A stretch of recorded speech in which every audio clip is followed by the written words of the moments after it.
Mark Signorelli is our next speaker, Vice President and General Manager of BAE Systems for combat vehicles. He has got in his portfolio the M113 family of vehicles as well as the amphibious combat vehicles, so he's got some very high-profile platforms. We're looking forward to hearing your comments. Mr. Signorelli joined United Defense in 1997 after serving 21 years as a field artillery officer in the U.S. Army. He's a graduate of the University of Florida from the ROTC program there, and we're looking forward to your remarks. Good to see you. Thanks, Matt.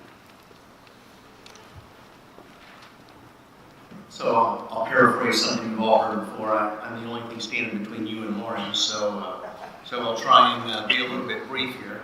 But I think you've heard some good discussion already today. And I'm probably glad that Dave Bassett's already left, because I wouldn't get it. Oh, Dave is still here. I'm going to have to be careful. But I think I just note up front that while you heard that delivered as a PEO presentation, I think most of us in industry would have been very comfortable giving a similar presentation. Because I do think that what Dave represented there is very much an Army and industry perspective on what is working and what is challenging us with acquisition and with accelerating acquisition. Dave and his program managers, his product managers, spend a lot of time understanding what's going on inside their programs with their products, and I think that they bring a different perspective to acquisition and industry. So, Dave is still here, so I heard you say something nice about him. I'm going to have to go to church, I think, this Sunday to make up for that. But, so, rapid quick, what does it mean? What does it mean for industry, and what is it going to take to get there? And I want to highlight a few things that some have been talked about, some maybe a little bit differently. The first, I think, is truly a cultural change. At some level, all real change is cultural. We have to be able to challenge our norms and our behaviors, both as an Army customer and industry providers. We have learned some bad habits. We learned bad habits as we dealt with rapid acquisition and fielding as we ramped up to the war peak in 2007 and 8. We did some things that were absolutely essential to the success of the United States Army, and we learned some really bad lessons about what we think it takes to go fast. And as an industry, we're going to have to make sure that we've unlearned those lessons, and as we think about accelerating the pace of acquisition and fielding, that we do it intelligently, and we do it in a way that can be sustainable, so we don't end up in a situation where we can't get to modernization because we're stuck. We can't get to a future force because we're stuck in modernization of our current forces. And I think that, as a note to industry, we're going to have to think hard about what makes us successful as an industry. I think you've heard a couple of people talk about protests. I know that my customers spend an extraordinary amount of time trying to protect their programs and their RFPs from a protest. And that on the other side, we spend an awful lot of time thinking about how do we protest-proof our bids. I think that we've got to take a hard look at ourselves and understand, are those protests, are they helpful? Are they going to get us what we want? Are they going to make a meaningful and substantial difference to the Army? That's a cultural change. We've learned, and I think probably everybody here has heard the phrase at some point, why not protest? I've got nothing to lose. I don't think that's right, because I think our soldiers have something to lose when we let that become something that we consider as an acquisition tool for ourselves. Second thing, requirements. requirements generation, requirements tiering, requirements compliance, requirements testing. How does that happen in a force or in an industry that's looking for speed and rapid acquisition?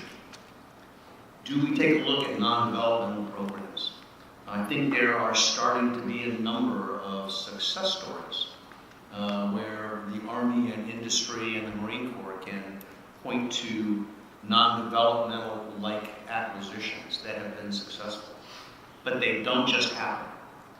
They require a lot of forethought, a lot of true understanding of what are your key and essential requirements, and how do I communicate those in a way that allows for trade space and the flexibility to accept that 80% solution that I can buy off of the shelf that meets a critical need, that serves soldiers in many cases, that will save soldiers, while allowing some thought about in the future, how do I close the gap to that 100% solution, but not stopping the process while I'm looking for those corners of the envelope. How do we deal with initial capabilities versus enhanced capabilities? How do we tier programs? One of the challenges, and I've had this conversation with any number of folks, why a new start program will always fail. Because you have to have it all at once. It's one big block. If I don't get it all, then I can't be successful.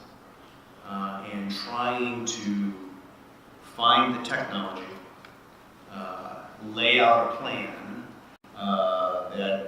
lay out a schedule, and do all that within what are the always present budgetary constraints is almost impossible. And as you start to stack those requirements on top of each other, then you start to find your program looks a little bit like a GCV. And I got the scars for that. Because you can almost fit one inside this room. But it did everything in the world. And it did it really well. I almost got Dave to laugh there.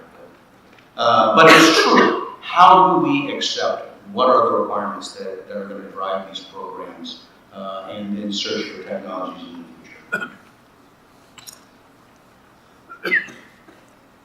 In the past, there was a program which was infamous for its focus on spiral development. And that became to mean something that was not very palatable both to our customers and to industry. But if you really think about what that means, spiral development is very much what rapid acquisition, rapid fielding is about.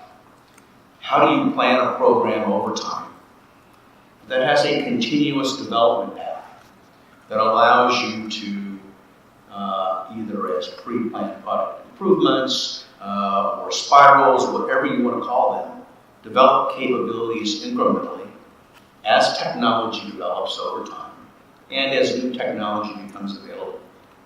And it does a couple of things for you. One, it gives you a clear path to where you want to get to. It keeps your engineering base warm. One of the real challenges in the defense industry is as we go through these cycles, we lay off a large portion of our engineering workforce. Engineers that we've trained in cutting-edge technologies, cutting-edge development. And we send them off to the commercial world, never to see them come back again. And then when we hit the next cycle, we try and go develop those people all over again. So how do we plan for a more robust, more contiguous development process for programs, and then marry that to at the same time to a spiral manufacturing plan that allows you to continuously cut upgrades into a manufacturing line, into a production line, so that as you're upgrading, even if it takes 30 years to touch every ABCT, heaven help us if it takes that long, but if it takes 10 years to touch every ABCT, the ABCT that you deliver at the end of that 10-year period is significantly more capable than the first one that you touched 10 years ago. It's a different way of thinking about how you lay out a plan. it requires steady funding, a steady hand, open eye requirements, compliance and acceptability, and a commitment on both the customer and industry's part to stay the course.